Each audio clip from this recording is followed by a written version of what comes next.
Di Kapernaum inilah Tuhan Yesus banyak melakukan mukjizat. Karena ditolak di Nazaret, tempat dianya tinggal, maka Kapernaum inilah Tuhan Yesus banyak melakukan mukjizat-mukjizatnya. Ya, saudaraku.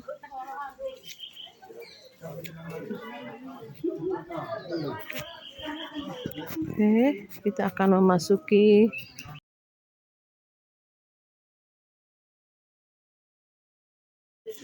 di bawah kapel ini ada batu-batuan. Ini zaman dulu ya, 2000 tahun yang lalu. Disinilah letak rumah mertua Petrus. Ini batunya sebagian sudah hancur, tapi menjadi situs ya, maksudnya dilestarikan untuk menjadi bukti bahwa Tuhan Yesus pernah datang ke rumah ini, pernah hadir di tempat ini. Ini adalah rumah mertua Petrus. Memberitakan sebab bertobatlah sebab kerajaan surga Sudah dekat di Kapernaum ini. Jadi Bapak dan Ibu, kenapa Yesus dari Nazaret ke sini? Ayo, orang baca itu. Karena ditolak di Nazaret. Kenapa mestinya ke Kapernaum, bukan ke Yerusalem contohnya? Karena mau ditangkap. Karena Ditolak. harus dibaca lah, supaya Genaplah. mengenapi siapa? Nabi Yesaya bahwa bahwa di Kapernaum di Kapernaum akan daerah terjadi 10 dan Naftali, ya orang-orang menjadi yang tinggal terang. dalam kegelapan Kegelapan menjadi artinya terang. itu kegelapan artinya tinggal dalam dosa telah melihat terang yang besar. Jadi Bapak dan Ibu, Yesus dipercaya bahwa dia tinggal di kota Kapernaum, sehingga kota ini dibangun sebagai kampung halamannya kedua setelah Nazaret. Jadi kita percaya bahwa pada umur 30 tahun Tuhan Yesus Yesus sudah tidak mau Nazaret lagi, dia ditolak oleh orang Nazaret, terus dia datang ke sini ke Kapernaum sampai dia tinggal Bapak dan Ibu selama 3 tahun. Oleh karena itu Bapak dan Ibu, menurut penafsiran gereja tempat tinggalnya adalah di depan kita. Ini Bapak dan Ibu adalah bekas dari rumah ibu mertua Petrus, ya, sama dengan Petrus dan istrinya dari si Petrus itu termasuk juga Tuhan Yesus, mereka berempat paling tidak tinggal ya, di sini. mereka tinggal di sini. Makanya Bapak dan Ibu, ya, sudah bekasnya sudah kita menemukan, dan di atas bekasnya sudah ada gedung gereja ini yang baru ya, untuk memperingati ya Bapak dan Ibu tempat di mana Tuhan Yesus pernah tinggal. Jadi Bapak dan Ibu, kota Kapernaum adalah kota yang sangat-sangat penting dalam sebetulnya Bapak dan Ibu mewartakan ya pekerjaan Tuhan Yesus untuk mewartakan Alkitab. Karena di sini Bapak dan Ibu, dia selama 3 tahun dia tetap mewartakan Alkitab. Dan Bapak dan Ibu, 28 kali, ingat 28 kali Bapak dan Ibu, Yesus membuat mukjizat di pelataran kota Kapernaum. Ini yang paling kita Bapak dan Ibu dicatat dalam Alkitab. Tapi pastinya lebih kan? Banyak. Ya, 28 Bapak dan Ibu kali menunjukkan kemuliaannya kepada orang-orang Kapernaum. Contoh, ibu mertua si Petrus yang sakit demam, keras ya. disembuh. Ya. Ada perempuan yang sakit pendarahan. Katanya Udah kalau aku 12 cuma tahun pegang jubah Tuhan Yesus 12 pasti akan tahunnya jadi sembuh. Dan dia sembuh. juga sembuh.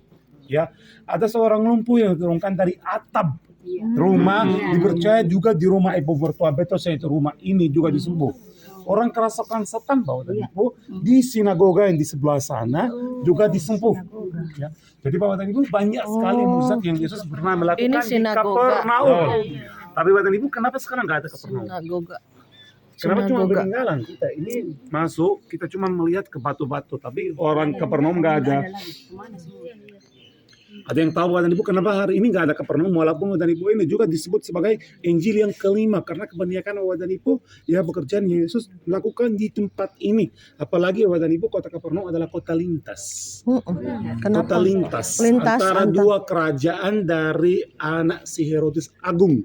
Ya, jadi banyak yang lewat ya kota ini. Banyak yang melihat kemuliaan Tuhan Yesus itu seperti apa. Tapi Bapak dan Ibu, kotanya nggak ada lagi. Kenapa? Sebetulnya Bapak dan Ibu coba bayangkan sebuah segitiga, ya. Segitiga itu punya 3 segi kan? Kapernaum, Betsaida, dan Korazim. Betsaida, Korazim, dan Kapernaum ini sebetulnya dan Ibu tempat di mana Yesus berkarya selama 3 tahun. Tapi dan Ibu karena Yesus pernah melakukannya terlalu banyak. Tapi orangnya tidak mau percaya bahwa aku ini ya Mesias. adalah Mesias. Aku ini ya adalah Juru Tuhan yang selamat. diutus oleh Tuhan Tuhan. yang diutus. Mereka nggak mau percaya. Tapi Ibu bertiga itu termasuk Kapernaum sudah dikutuk Tuhan. Oh. Jadi buat Ibu sudah dari abad yang ke-6 setelah Masehi ya tempat ini kena gempa bumi. Dan buat Ibu Oh. sebagai akibat gempa bumi sudah menghancurkan yang namanya kota Kapernaum, termasuk juga orangnya. Kata Tuhan Yesus, engkau tidak akan dinaikkan sampai ke langit, malah engkau akan diturunkan sampai ke dunia orang mati. Makanya dari Ibu nggak ada kehidupan lagi di kota Kapernaum. karena yang dilakukan di kota Kapernaum kalau dilakukan di Sodom dan Gomora sudah bertobat, tapi kalian orang Kapernaum tidak mau bertobat ya. Makanya dari Ibu sebagai akibat dari gempa bumi itu sudah gak ada Kapernaum, dan sejak waktu itulah sampai sekarang dan Ibu tidak ada yang cukup berani untuk membangun kembali kota Kapernaum karena engkau akan diturunkan sampai ke dunia orang mati. Oleh karena itu dan Ibu nggak ada apa-apa yang kita bisa lihat dari sebenarnya ya dari kota Kapernaum kecuali bangunan gereja ini yang dibikin di atas rumah ibu mertua. Terus sudah juga coba lihat tadi Sinagoga sudah hancur. Tempat Jadi orang Ibu Tuhan Yesus, ibadah Tuhan Yesus, sinagoganya hancur karena ada gempa. Tempat ini sudah dikutuk. Itu adalah gereja, sinagoga, ini batu-batu dan ini bekas dari kota Kapernaum. Sinagoga hancur. Ini dulu tempat Tuhan Yesus beribadah ya. Ibadah orang Yahudi. Tapi tempat ini sudah hancur karena gempa dan kota ini sudah terkutuk ya, tidak dibangun lagi dan tidak ada nama Kapernaum lagi di Israel. Kita menuju sinagoga ini tempat zaman dahulu orang Yahudi beribadah ya. Nah, Tuhan Yesus sering datang ke sinagoga ini. Oke, hati-hati ya, licin ini batunya. Wah, besar juga ya ini. Oh, tempat orang Yahudi beribadah. Ini namanya sinagoga. Wow, bagus banget ini. Batu-batunya marmer. Halo. Bersama dulu.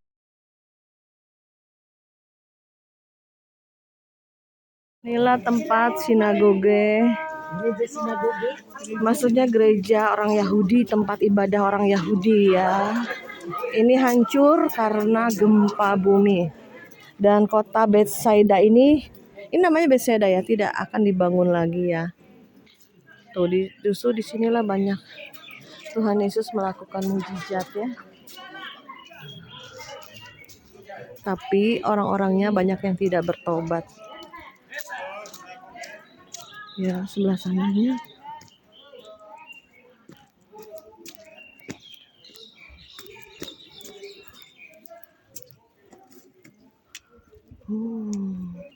Seberangnya itu Danau Galilea ya.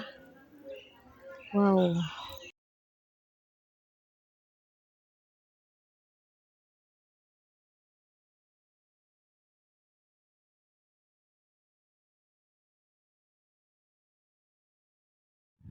Shalom saudaraku yang dikasih Tuhan, kembali dengan Bu Maria mau menyampaikan pesan-pesan Tuhan, isi hati Tuhan di akhir zaman ini.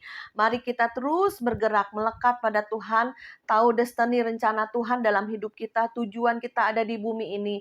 Kita boleh mengambil bagian dalam pekerjaan Tuhan yang besar. Kita saat ini mau menyampaikan apa yang merupakan pesan Tuhan di ujung akhir zaman, di mana saya beberapa waktu yang lalu pergi ke Israel di satu kota namanya Kapernaum. Di sana dikatakan di dalam firman banyak sekali Tuhan Yesus melakukan mukjizat. Tetapi banyak penduduk di sana tidak percaya walaupun menerima mukjizat, walaupun mengalami mukjizat. Tapi kenapa saudara? Jadi Tuhan membukakan, menyingkapkan apa yang menjadi penyingkapan di akhir zaman ini. Jadi seringkali kita anak-anak Tuhan rindu mengalami mujizat, rindu mengalami pertolongan Tuhan, anugerah Tuhan, kemurahan Tuhan, dan kita juga rindu, apalagi yang mempunyai masalah ya, banyak sekali yang konseling kepada saya, baik masalah rumah tangga, keuangan, ya suaminya diambil sama Will ya saudara, dan juga ada juga yang kena santet, dukun, di mana mengalami peperangan rohani, dan mereka rindu untuk pemulihan dalam keluarga ya. Ada yang keluarganya adiknya yang sudah jauh dari Tuhan, bahkan juga ancur-ancuran ya, main saham apa anjlok, bahkan rumah dijual. Banyak sekali masalah-masalah pergumulan manusia, dan seringkali itu terjadi karena kebodohan manusia ya, karena keserakahan juga ya. Dan ada juga masalah yang tiba-tiba terjadi karena mungkin sakit penyakit, banyak pikiran, akhirnya kena kepada tubuh ya. Saudara, tapi kita belajar pada saat ini di dalam Matius 11 ayat yang ke-23 dikatakan, "Dan engkau Kapernaum, apakah engkau akan dinaikkan sampai ke langit? Tidak, engkau akan diturunkan sampai ke dunia orang mati. Karena jika di Sodom terjadi mujizat-mujizat yang telah terjadi di tengah-tengah kamu, kota itu tentu masih berdiri sampai hari ini. Tetapi aku berkata kepadamu, pada hari penghakiman, tanggungan negeri Sodom dan Gomora akan lebih ringan daripada tanggunganmu." Jadi Tuhan Yesus mengecam kota-kota yang tidak percaya. Bahkan di kota-kota itulah Tuhan Yesus melakukan banyak mujizat. Dan dikatakan di dalam Matius 11 ayat 20. Lalu Yesus mulai mengecam kota-kota yang tidak bertobat, sekalipun di situ ia paling banyak melakukan mujizat-mujizatnya. "Celakalah engkau Korazim, celakalah engkau Betsaida, karena jika di Tirus dan di Sidon terjadi mujizat-mujizat yang telah terjadi di tengah-tengah kamu, sudah lama mereka bertobat dan berkabung. Tetapi aku berkata kepadamu, pada hari penghakiman, tanggungan Tirus dan Sidon akan lebih ringan daripada tanggunganmu." Puji nama Tuhan saudara. Di mana Tuhan Yesus mengecam kota-kota di mana Tuhan melakukan banyak sekali mujizat. Demikian juga dengan hidup saudara dan saya. Mungkin saudara pernah mengalami masalah pergumulan dan Tuhan jawab, dan banyak kesaksian-kesaksian hidup saya pun penuh dengan mujizat Tuhan. Karena saya merindukan bahwa Tuhan itu nyata dalam kehidupan kita. Tidak salah kita minta mujizat sama Tuhan. Tidak salah kita minta pertolongan sama Tuhan. Memang betul kita harus minta pertolongan sama Tuhan. Karena dikatakan di dalam Mazmur, "Dari manakah pertolonganku? Ya, aku melayangkan mataku ke gunung-gunung. Dari manakah datangnya pertolonganku? Pertolonganku ialah dari Tuhan semesta alam." Jadi kita tidak salah alamat, minta pertolongan pada Tuhan, minta mujizat dari Tuhan. Apalagi pada waktu mengalami masalah, tekanan hidup, pergumulan yang silih berganti ya. Kita minta Tuhan, doa, menggedur, bahkan sampai doa puasa saudara. Tidak salah. Tapi dikatakan di dalam firman Tuhan, dalam juga waktu saya ke Israel, di mana Kapernaum, di mana kota banyak sekali, di kota itu Tuhan Yesus melakukan mujizat, tapi Tuhan mengutuk kota itu akhirnya. Kenapa saudara? Pertama, kalau saya perhatikan orang-orang ya, yang pertama itu mereka mengalami mujizat, menerima mujizat, melihat mujizat, yang lumpuh berjalan, yang buta melihat, yang tuli mendengar, yang mati dibangkitkan, yang sakit disembuhkan. Tetapi mereka yang pertama tidak bertobat ya. Walaupun mengalami mujizat, mengalami kemuliaan Tuhan, tidak ada hati yang bertobat, tidak ada hati yang berbalik kepada Tuhan. Itulah yang Tuhan kecam ya. Sehingga sampai hari ini Kapernaum menjadi kota yang tidak dibangun lagi ya, di mana di situ ada sinagoge, di mana Tuhan pernah berdiri di sinagoge itu untuk memberitakan firman ya. Dan juga di dalam sinagoge itu, dekatnya itu ada dikatakan rumah Petrus, di mana Tuhan Yesus menyembuhkan ibunya Petrus. Sampai hari ini masih ada. Itu menjadi satu sejarah, jadi situs ya. Saya juga pertama kali ke Israel ini sangat kagum ya, bahwa Tuhan itu benar-benar nyata, Tuhan itu real, di mana dia pernah melakukan perjalanan-perjalanan di kota-kota ya. Dan saat ini saya mau menyampaikan, gimana pun hidup kita yang rindu mengalami pertolongan mujizat Tuhan, Ayo kita kejar Tuhan. Jangan hanya kejar tangannya, pertolongannya, tapi kita kejar Tuhan. Kita rindukan Tuhan. Kita bertobat sungguh-sungguh, berbalik dari jalan-jalan yang jahat, hati yang jahat, pikiran yang jahat. Bertobat, disucikan, dikuduskan, bertobat dan tidak melakukan lagi hal-hal yang negatif atau hal-hal yang jahat, saudara. Jadi mujizat-mujizat Tuhan tidak menjadi mubazir ya, ibaratnya percuma kalau kita mengalami banyak mujizat tapi kita tidak ada pertobatan. Kita malah bersungut-sungut. Ya pernah satu kesaksian dalam hidup saya. Saya mengalami banyak pertolongan Tuhan, mujizat Tuhan, bahkan Tuhan berbicara audible sama saya. Tetapi pada saat saya mengalami masalah lagi yang lebih berat lagi menurut saya, nah itu lupa saudara, lupa mujizat pertolongan, anugerah Tuhan yang saya terima dari Tuhan, lupa saudara. Ya, karena yang difokusin masalah yang sekarang ini kita alami. Ya, akhirnya kita bergumul lagi, kita mempertanyakan lagi, Tuhan, Engkau di mana Tuhan? Pada saat aku mengalami masalah ini, Tuhan di mana? Kita bertanya lagi. Loh, padahal kita pernah mengalami, kita pernah menerima mujizat-mujizat yang luar biasa. Ya, sehingga lupa ya. Jadi kita dikatakan diulang-ulang. Kenapa bangsa Israel ada kitab ulangan? Diulang-ulang terus pada anak cucu bahwa Tuhan Yesus pernah menolong bangsa Israel yang keluar dari perbudakan Mesir dan sehingga dia menyeberangi lautan dan lautan terbelah, saudara. Mungkin mereka anak cucu keturunan generasi keberapa tidak melihat pada waktu laut itu terbelah. Tetapi diceritakan dari keturunan demi keturunan, diulang-ulang. Ya, diingatkan Tuhan, kita harus mengingat-ingat pertolongan Tuhan. Akhirnya Roh Kudus berbicara kepada saya, kamu ingat pertolongan Tuhan. Kamu mengucap syukur, berterima kasih. Walaupun sekarang kamu mengalami masalah lagi, masalah yang lain. Tapi kamu ingat pertolongan Tuhan di masa lalu. Ingat kebaikan Tuhan. Ingat apa yang engkau pernah terima dari Tuhan. Dan juga kita juga koreksi diri untuk bertobat sungguh-sungguh. Apa yang pernah kita lakukan, apa yang pernah hal-hal yang jahat pernah kita lakukan, itu kita tuai saudara saat ini. Sampai genap, sampai semuanya selesai. Karena iblis juga ada dakwaan iblis, ada penuduhan iblis.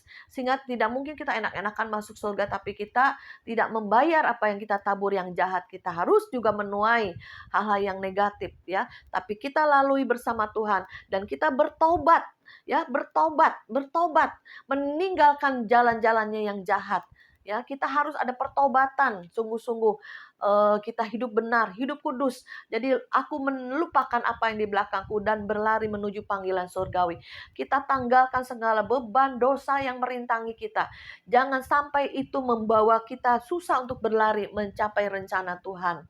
Jadi yang pertama, ada orang yang merindukan mujizat tetapi tidak bertobat sehingga dikutuk seperti kota Kapernaum ini. Dikutuk Tuhan dan tidak akan pernah dibangun lagi, menjadi reruntuhan. Jadi hidup kita juga nanti akan bisa jadi kutuk saudara. Ya, dikutuk, tidak akan pernah kita mencapai surga. Bahkan pohon kehidupan kita kering, mati dan tidak akan berbuah. Ya, ada saatnya ada keadilan Tuhan, ada kasih, ada kuasa. Jangan kita gampangin Tuhan, antarlah nggak apa-apa gue berbuat dosa, antarlah nanti juga Tuhan ampuni. Jangan mempermainkan Tuhan ya saudara. Jadi yang pertama, kita harus bertobat dan kita harus mengingat-ingat semua kebaikan Tuhan. Sekalipun mujizat-mujizat itu banyak, tapi kalau kita lupa ya, kita diingatkan Roh Kudus. Roh Kudus itu penghibur, penolong dan mengingatkan kita akan firman, akan juga kesaksian-kesaksian dalam hidup kita. Kita ingat semuanya, semua kebaikan Tuhan, pertolongan Tuhan. Sehingga kita berbicara gini, Tuhan di masa lalu pun Engkau menolong aku. Hingga sekarang ke depan pun Engkau pasti menolong aku. Jadi timbul iman saudara. Ya, jadi saudara yang merindukan mujizat, ayo cari Tuhan. Ya, jangan kejar tangan Tuhan, jangan kejar mujizatnya. Kenapa? Pada saat kita menerima mujizat itu, pada saat kita sudah lepas dari masalah, kita lupa akan Tuhan. Ya, si pemberi mujizat itu. Oleh sebab itu Tuhan tidak mau seperti itu. Yang Tuhan inginkan adalah pertobatan sungguh-sungguh dan kita mencari Tuhan sungguh-sungguh dan mujizat-mujizat yang diberikan Tuhan itu menyatakan kemuliaan Tuhan. Ya, saudara.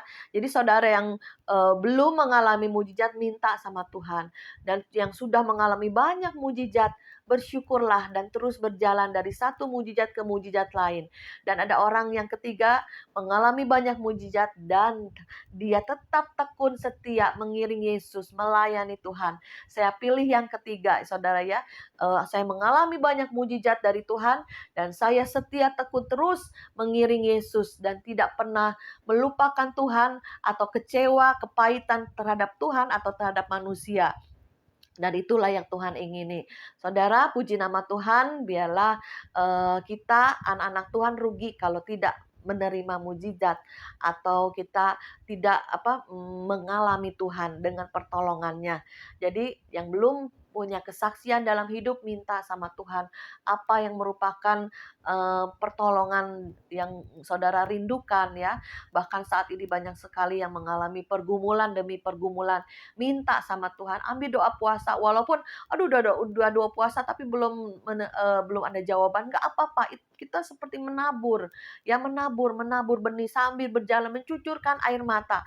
Tapi suatu hari Tuhan bilang, aku akan membuat kau menuai dan bersuka cita sambil membawa berkas-berkasnya. Sekalipun padang gurun di depan kita, tapi Tuhan akan ubahkan setiap padang gurun menjadi taman Tuhan, di mana akan muncul buah-buah kehidupanmu, buah-buah kebaikanmu. Ada banyak yang dikikis sama Tuhan, hati yang jahat berbalik bertobat, karakter-karakter yang jahat, yang buruk, yang jelek akan dipotong ya, dibersihkan. Tuhan bilang jika ini pohon sudah berbuah, Tuhan potong lagi supaya dibersihkan, supaya berbuah lebih banyak lagi. Jadi proses dalam hidup kita, masalah dalam hidup kita itu bagus saudara, supaya kita lebih lagi berbuah untuk kemuliaan Tuhan.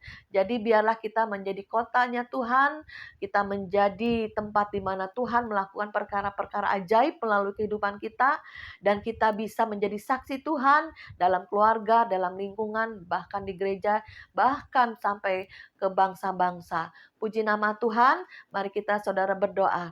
Bapa dalam kerajaan surga, terima kasih Tuhan, kami mengucap syukur Tuhan, bisa ke Israel dan juga bisa melihat Kapernaum di mana kota ini dikutuk Tuhan. Walaupun di sini banyak mujizat terjadi, tapi tidak ada pertobatan dari penduduk kota ini. Tapi Tuhan ampuni kami Bapa.